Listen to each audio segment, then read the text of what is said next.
Então, Fluminense, o lado positivo, 1-0 só, poderia ter vencido e o Bahia dá uma deslanchada para cima, né? Agora a gente tem que torcer aí pro Goiás ou pro Santos sair e caminhar, né? Para poder dar uma fugida ali também. Esse é o cenário em relação ao Campeonato Brasileiro. O Fluminense não tem mais o que fazer, né? A gente não pode ficar imaginando uma possibilidade de derrota. Ah, Vila, se perder, cara, eu não sei nem o que eu vou fazer. Se perder, assim, é algo bizarro. É algo que não passa pela minha cabeça, tá, gente? Sei que a gente tem que considerar a possibilidade, mas vai ser uma tristeza profunda, muito maior, mas muito maior que 2008. Então, eu não quero pensar nisso, tá? Eu não quero pensar nisso. Então, para mim, Campeonato Brasileiro é isso, né? É tentar ser campeão agora. Só tem um jogo agora, é o jogo do título, né? Se Deus quiser. E aí depois vamos treinar. Se a gente conseguir o título, se Deus permitir, assim quiser, é treinar para o Mundial. E aí vai fazer um preparatório. Acho que contra o Flamengo, no dia 11, teria que botar titular de qualquer maneira. Eu entendo dessa maneira. E aí, internacional, os outros jogos, né?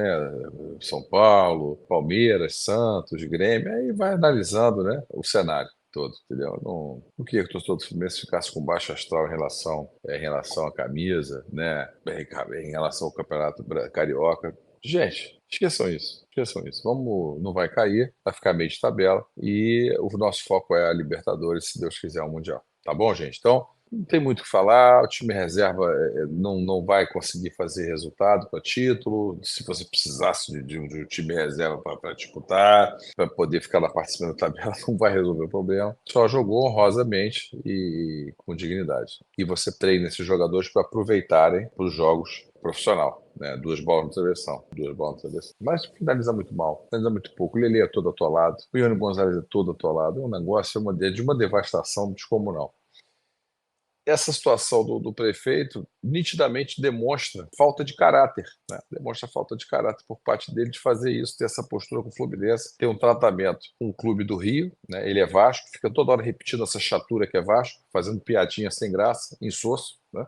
Já criou ódio da torcida do Fluminense? Cria, porque o cara não sabe nem ter tato para lidar com a torcida, né? Nem tato tem lidar. O cara pega, trata a torcida do Boca como se o Boca estivesse em casa e o Fluminense fosse visitante, né? Bota na Poteó. Tinha que botar, cara, tinha que dar todos os favorecimentos para o Fluminense. Mas não há interesse do Eduardo Paes que o Fluminense vença essa Libertadores. Não tem interesse. Vocês estão entendendo? Vocês imaginem o Vasco ver o Fluminense campeão da Libertadores. Que desespero. O título deles velho, a gente atual, 25 anos depois, o título atual com possibilidade mundial. Vocês imaginam o desespero.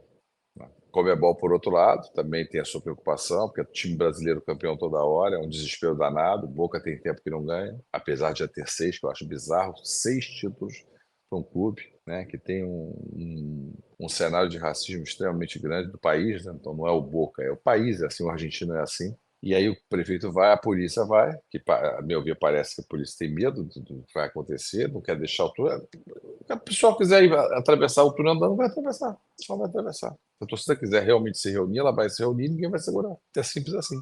Não deixou fazer na Laranjeiras, não deu apoteose, botou o Boca na apoteose, não queria fazer nada, deu a Cinelândia. Então, assim, muito lamentável, Eduardo Paes. Mas o Rio de Janeiro é tão podre de político, né? Todos presos, tudo.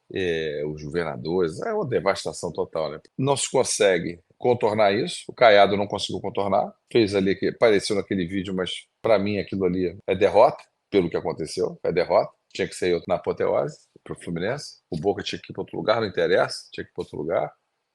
Foi a primeira etapa, foi essa. Coisa todo mundo chateado, aborrecido, como se já não bastasse um monte de merda, um monte de decisão imbecil, canalha, vagabunda, né? Aí falaram que o Fluminense tem que fechar o clube no sábado. Vem com essa notícia do Dom Hélio fechar, com a notícia do clube fechar, não pode vender camisa, prejudicando a loja do Fluminense. Que decisão vagabunda, mau caráter, né? Não sei de onde que parte isso, não sei se o Mário pode peitar isso, se está com medo de peitar e ter alguma represália da Comebol, eu não sei, realmente eu não sei, não falei com ele a respeito disso e não posso opinar uma coisa que eu não sei. E agora, de fechamento de virilha, né, de fechamento de virilha, essa coisa dos gandulas flamenguistas. Eu não sei, né, eu acho que talvez seja o maior desespero da história do futebol brasileiro. Estamos vivendo no maior desespero dos adversários da história do futebol brasileiro. O futebol brasileiro nunca teve tanto desespero como está tendo agora em relação à possibilidade do Fluminense ser campeão da Libertadores no Maracanã. Então, as pessoas estão assim, muito tensas, né? E estão querendo mexer pauzinho para atrapalhar, para desestabilizar. Mas o Fluminense não vai estabilizar, o Fluminense está focado. O Fluminense vai perder essa final. Vou falar uma coisa para vocês: tem que ser roubo escancarado. Para o Fluminense perder essa final, o Fluminense tem que ser roubado de forma agressiva dentro de campo. Que eu suspeito que não vai acontecer isso. Eu suspeito que não vai acontecer isso. Apesar de toda essa parafernália, eu suspeito que o Fluminense não vai ser roubado em campo a ponto de perder o título, né? Então, temos que ver como é que vai desenvolver isso. Eu acho que hoje eu tenho uma visão do Mário que eu tinha lá atrás, e hoje eu tenho, depois desses anos que ele passou como presidente, das coisas que eu analisei, que eu vi de outros presidentes dele, e as falas, as conversas, os feitos, as atitudes, os erros também. E eu tenho a confiança.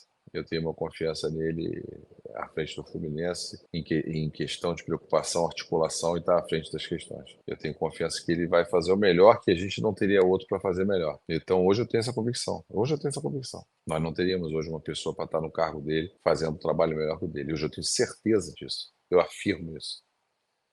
Então, assim, gente, é uma coisa que noja, né? É uma coisa que a gente fica. Por isso que eu estou falando. Por isso que eu estou falando. A live de título vai ser algo descomunal, se Deus permitir. Se Deus nos iluminar e fizermos com que nós sejamos campeões. Eu vou vir de uma maneira, um mamute completo, entendeu?